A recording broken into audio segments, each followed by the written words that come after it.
Les amis, salut à tous, c'est Nassim, j'espère que vous allez bien, très heureux de vous retrouver pour une nouvelle vidéo et une nouvelle comparaison, vous l'avez vu dans le titre. Aujourd'hui, on va comparer les effets d'un entraînement effectué le matin avec un entraînement effectué le soir. On va aussi bien parler des effets sur les performances, sur la prise de muscle, mais aussi les effets que ça peut avoir sur le sommeil. Parce que oui, le moment de votre séance peut avoir des effets sur votre sommeil. Et ça, c'est ultra intéressant. Alors préparez-vous, parce que cette vidéo, elle va être remplie de références scientifiques. On va parler de certaines études qui nous en apprennent un petit peu plus sur le sujet. Vous allez voir que ça va être ultra intéressant. J'ai aussi créé une playlist qui doit s'afficher quelque part sur l'écran avec toutes les vidéos comparaison que j'ai faites. Vous savez que dans cette série de vidéos, on parle aussi bien de l'entraînement, de la diététique que du mode de vie qui entoure la musculation et le sport en général. Donc n'hésitez pas à checker les autres épisodes parce qu'ils sont très intéressants et ils vous ont déjà beaucoup plu. Bon, avant de commencer, vous savez ce qui se passe. Petit abonnement, petit pouce en l'air, petit enclenchage des notifications pour ne pas rater les prochaines vidéos. Il y en a une par semaine, des fois plus. Ça serait dommage de les rater. Merci à Huawei de sponsoriser la vidéo du jour avec les montres GT Pro 2 et Watch Fit.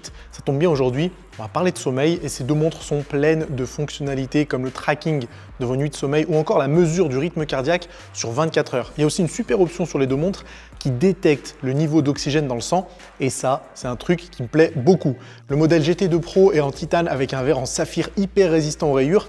Elle a plus de 100 modes d'entraînement différents, elle se recharge sans fil et la batterie dure jusqu'à 2 semaines. Oui monsieur, vous pouvez personnaliser l'écran de votre montre, il y a plein d'options différentes et vous pouvez même uploader vos propres photos pour la personnaliser encore plus. Il y a moyen de stocker 500 musiques dessus pour faire votre sport sans téléphone et elle passe super bien pour le sport mais aussi pour aller au boulot ou en cours. Il y a également une super option si vous faites de la randonnée par exemple qui vous permet de retrouver votre chemin grâce au GPS et ça franchement c'est cool. La Watch Fit est un peu différente et elle passe aussi bien sur un homme que sur une femme, quel que soit votre âge, votre style vestimentaire. Vous pouvez aussi customiser l'écran d'affichage et il y a un GPS intégré pour optimiser le suivi des 96 activités sportives disponibles. Toutes les options sont évidemment paramétrables sur l'application dédiée qui est super complète, hyper intuitive et facilement paramétrable. Et la bonne nouvelle c'est que la Watch Fit, vous allez pouvoir la gagner avec un concours organisé grâce à cette vidéo. Le gagnant sera désigné le 12 novembre. Et pour participer, vous avez juste à jeter un œil à la description. Je vous mets toutes les étapes à suivre de A à Z. Il y a aussi des grosses promos qui seront dispo à partir du 11 novembre avec plus de 20% de réduction. Donc enregistrez bien les pages de ces montres en favoris.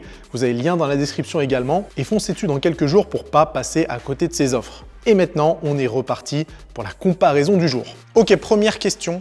Est-ce que le moment de votre séance de sport peut avoir une influence sur vos performances et sur votre prise de muscle? Vous l'avez vu, si vous avez déjà eu l'occasion d'aller à la salle de sport à différents horaires, vous avez dû remarquer que beaucoup de pratiquants avaient des habitudes bien précises. Certains préfèrent s'entraîner le matin ou n'ont pas d'autre choix que de s'entraîner le matin parce que leur emploi du temps leur impose ce genre d'organisation, alors que d'autres préfèrent aller à la salle après une journée de boulot pour décompresser un petit peu et donc préfèrent s'entraîner en fin d'après-midi ou en début de soirée. Sur la question du moment de votre séance de sport et de l'effet que ça peut avoir sur les performances et la prise de muscle, on a de la chance parce qu'on a pas mal d'études scientifiques qui ont été menées sur le sujet. Comme d'habitude, toutes les références sont dans la description. Vous savez que je ne vais pas décrypter toutes les études scientifiques, sinon la vidéo va durer une demi-heure. Mais si vous êtes curieux et que vous voulez aller chercher un petit peu plus en profondeur, vous savez que les références sont dans la description. Pour cette première partie, j'en ai sélectionné 5. La première étude n'est pas hyper récente puisqu'elle date de 2009, mais nous donne quand même des infos très sympas et intéressantes sur le sujet. Elle compare donc les effets d'un programme qui a duré 10 semaines, aussi bien sur la force que sur l'hypertrophie, donc exactement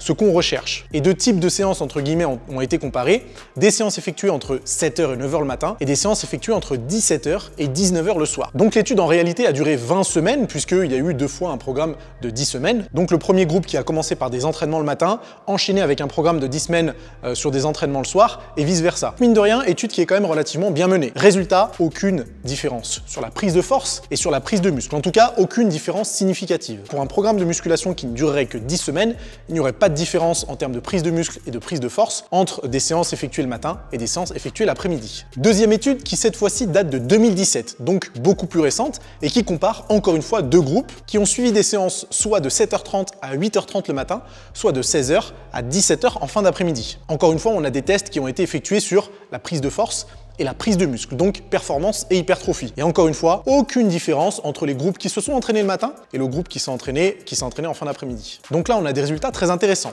2 études plutôt bien menées, une un peu ancienne et une plutôt récente, qui nous montrent qu'effectivement, il n'y aurait pas de différence sur les performances et la prise de muscle. Mais attention, c'est pas fini. troisième étude, c'est exactement le type d'étude qu'il ne faut pas prendre comme argent comptant. Puisque déjà, dans cette étude qui n'a duré que 8 semaines, donc 8 semaines c'est très peu, il n'y avait aucune mesure sur la force ou sur l'hypertrophie. Et en plus, le programme sportif effectué était un programme de cardio et non pas un programme de musculation. En plus de ça, cette étude a été menée sur 48 femmes inactives et en surpoids. Donc pas du tout le type de public qui nous intéresse et public très différent des deux précédentes études que je vous ai mentionnées. Résultat, dans cette étude scientifique, le groupe s'étant entraîné le matin, a consommé moins de calories dans la journée, a perdu plus de poids, a perdu plus de gras et a perdu plus de tours de taille. En voyant la conclusion de cette étude et même le titre de cette étude, on pourrait être amené à penser qu'un entraînement le matin pourrait être plus efficace que le soir. Sauf que quand on décortique un petit peu l'étude, qu'on regarde le type de public, la durée de l'étude et puis les mesures qui y ont été faites, on peut vite en conclure que c'est pas le genre d'étude qui doit être prise en compte pour répondre à cette problématique. En fait, je l'ai inclus juste pour vous montrer le type d'étude à ne pas prendre en compte. C'est pas parce que c'est une étude scientifique que forcément on doit prendre le résultat comme une vérité absolue qui doit être appliquée à tout le monde. Par contre, c'est avec la quatrième et la cinquième étude que les choses se corsent un petit peu.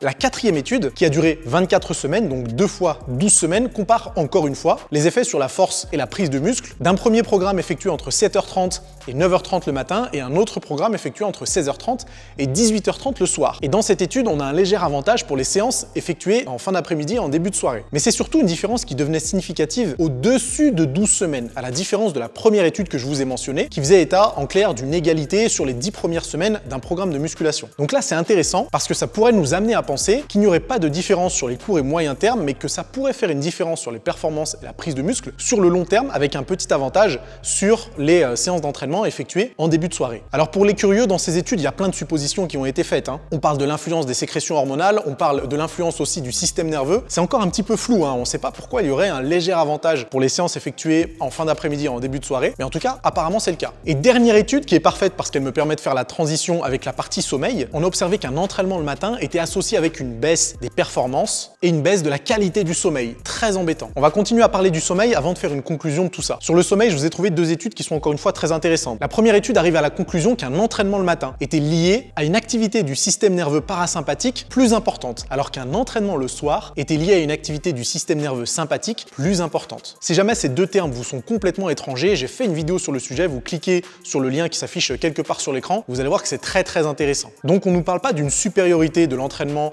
le matin par rapport au soir ou inversement, on nous indique juste qu'il y a des différences entre les deux, des différences qui pourraient être prises en compte pour programmer vos propres séances de musculation. Et dans la dernière étude que j'ai sélectionnée, les entraînements effectués en fin d'après-midi ou en début de soirée étaient liés à un meilleur sommeil et à une diminution des coups de fatigue dans la journée. Donc encore une fois, des choses qui sont très intéressantes et qui pourraient être prises en compte si ce genre de choses pose problème pour vous. Alors c'est quand même très intéressant ces informations, et je vous ai quand même sélectionné une dernière étude qui fait un petit peu justement le résumé de tout ça et qui nous donne des informations un petit peu plus concrètes et un peu plus utilisables. Et le constat est clair. Sur le long terme, le corps a une très bonne capacité d'adaptation et en réalité, il n'y aurait pas de supériorité entre un entraînement effectué le matin et un entraînement effectué le soir. Déjà, la plupart d'entre vous n'ont pas forcément le choix et doivent faire avec leur emploi du temps. Donc c'est même pas une question à se poser parce que vous avez de toute façon des contraintes liées au travail ou à votre famille ou à je ne sais quoi. Et c'est ok. Mais ce qui est bien, c'est que vous pouvez réaliser que sur le long terme, de toute façon, ça n'aura pas d'incidence sur votre prise de muscle ou sur votre prise de force. Ceci dit, si jamais vous avez des horaires d'entraînement qui changent assez régulièrement,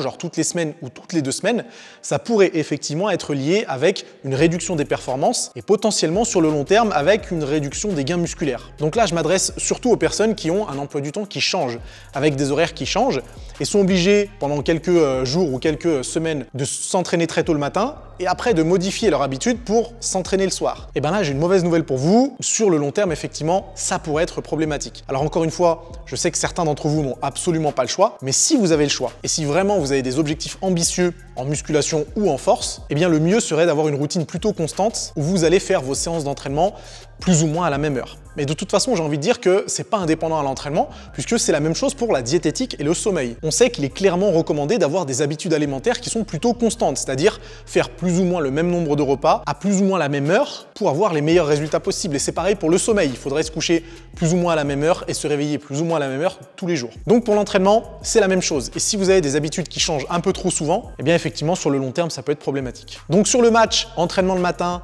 versus entraînement le soir, on a quand même un tout petit, mais vraiment tout petit avantage pour les entraînements le soir. Mais ce qu'il faut surtout retenir, c'est qu'il y a surtout un avantage à la régularité. Que vous fassiez vos entraînements à 7h30 du matin ou à 18h30. Il y a quelque chose que je vous ai pas mentionné. A priori, ce serait pas terrible de s'entraîner directement après s'être réveillé. Il faudrait dans l'idéal laisser quelques heures passer. Je sais que c'est pas possible pour tout le monde, mais encore une fois, si vous avez la possibilité de le faire, attendez 2 ou 3 heures après vous être réveillé pour faire votre séance d'entraînement. Mais sachez que même si ce n'est pas possible, sur le long terme, si vous avez la possibilité de toujours faire votre séance au même moment, sachez que normalement, vous devriez pouvoir progresser comme n'importe quel autre pratiquant. Ok les amis, c'est tout pour cette comparaison. J'espère que vous l'avez suivi jusqu'au bout et j'espère que ça vous a plu. Si c'est le cas, mettez un petit commentaire, vous savez que ça aide au référencement. Et puis, je serais curieux de savoir votre avis et à quelle heure vous faites votre séance d'entraînement. On n'oublie pas évidemment le pouce en l'air, partagez aussi la vidéo si jamais c'est quelque chose qui vous a plu. Et nous, on se retrouve pour une prochaine comparaison la semaine prochaine.